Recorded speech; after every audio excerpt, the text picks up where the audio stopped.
What is going on, guys? We are heading back from the tire shop. We just got all 4 new tires hooked up by our good buddy for a really good deal. $275 for all 4 tires.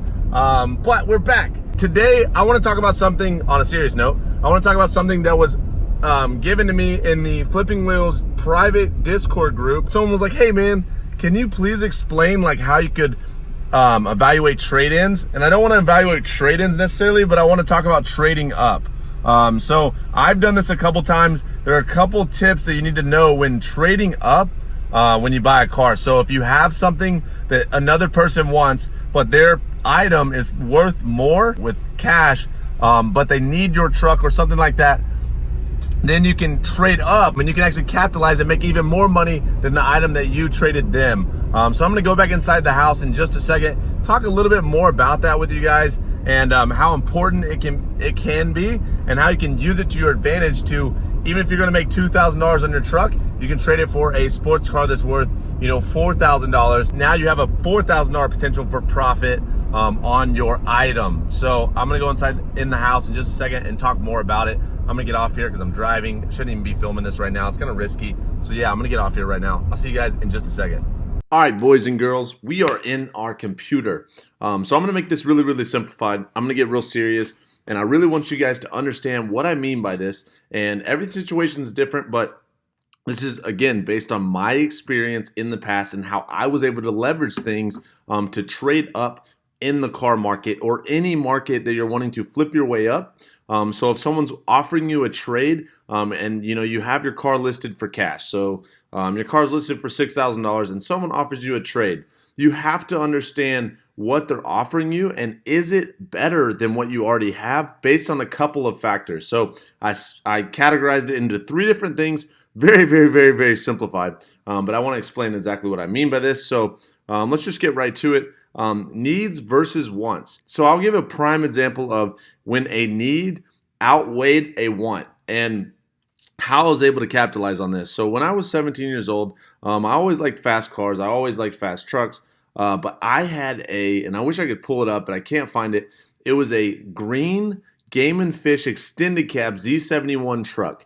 And what I wanted was a LS1 6-speed Camaro, so a Z28 Camaro. The Catfish is like the nickname for the body style, so it's 1998 to 2002, I believe.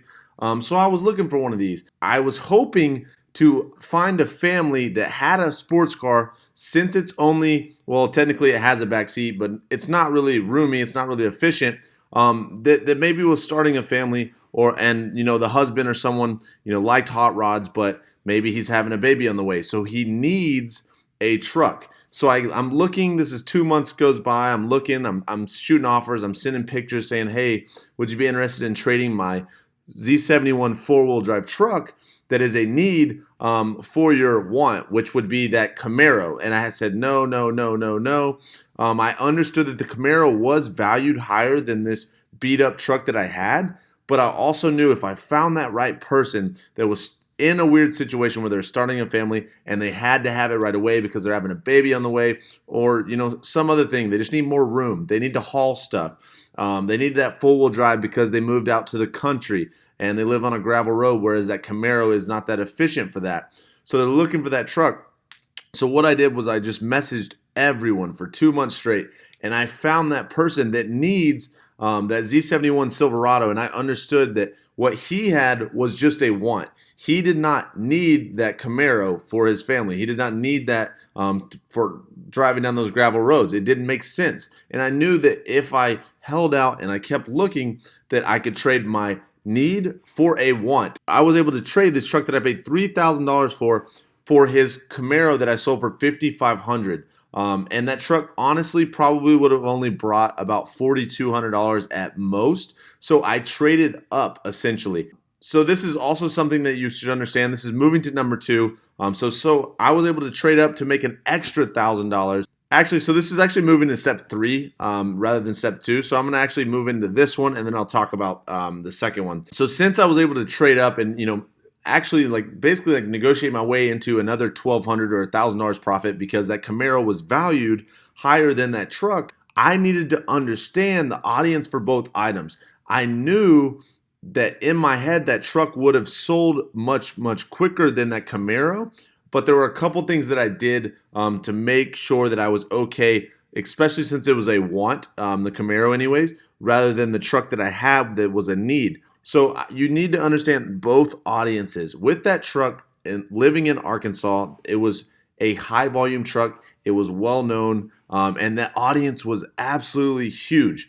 But I wanted a Camaro, but I also did not want an automatic. I knew that the audience for a 6-speed with the T56 6-speed transmission in those were so desirable. So I made sure that it was a 6-speed to counter the smaller audience for that Camaro compared to that truck. And, you know, it really worked well. I actually sold it within, I think, the first 2 weeks for $5,500. But I made sure that I understood both audiences and how big they were and, you know, who I was targeting before I actually pursued the deal. And that's going to move on to the number 2, which I kind of went backwards, but that's okay, which is understanding impulse items. So when having this Camaro, I understood that it's an impulse buy. I understood that, you know, having that 6-speed transmission over that 4-speed automatic in those cars, people are going to really want to leech out at it. Moving into that is having that Silverado or that Z71 truck.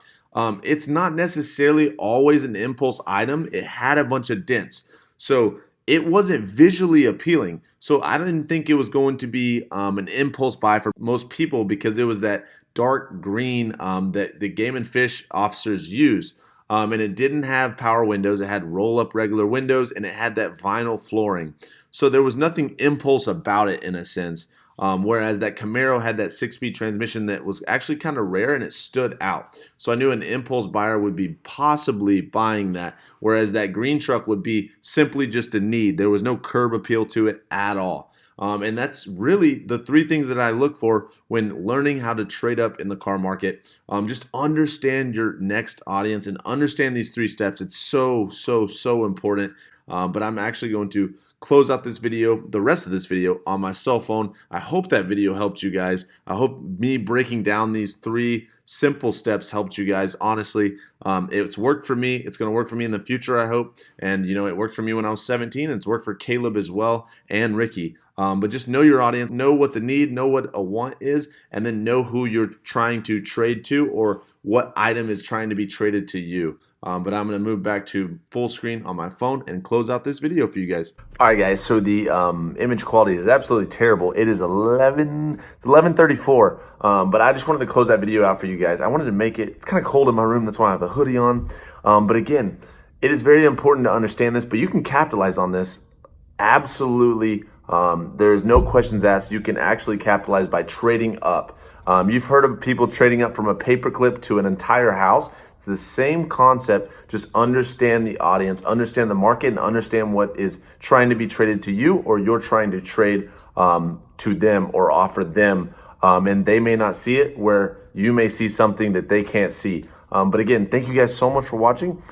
It is late. I'm going to go to bed. It is 11:35. I just said that for a second time. I don't know why I said that for a second time. But if you guys want to learn more about what we do on a daily basis, click the first link down below. We're actually revising the whole course and program. So you're going to be thrown into a private group chat where we help people find the best deals in their area and share all their car knowledge and their experience and their profits on vehicles that they found or motorcycles or dirt bikes that they found in the group chat. So you learn from absolutely everyone. I think it's really cool. And we also have that 30 plus video course program, which is also cool as well. But if you guys want to follow me on Instagram, follow me on Instagram. I'd love to, I'm just messing with you guys. I'd love to answer any questions that you guys may have. Shoot me a DM on Instagram, whatever you guys want to do. But I'm going to get off here. It's super late. I'm actually tired. It's actually not that late, but my eyes are really tired and I need to wake up early in the morning. My family's coming to visit me in Arizona for the first time. So that's pretty cool. Yeah, I will see you guys in the next video. Thank you guys for watching.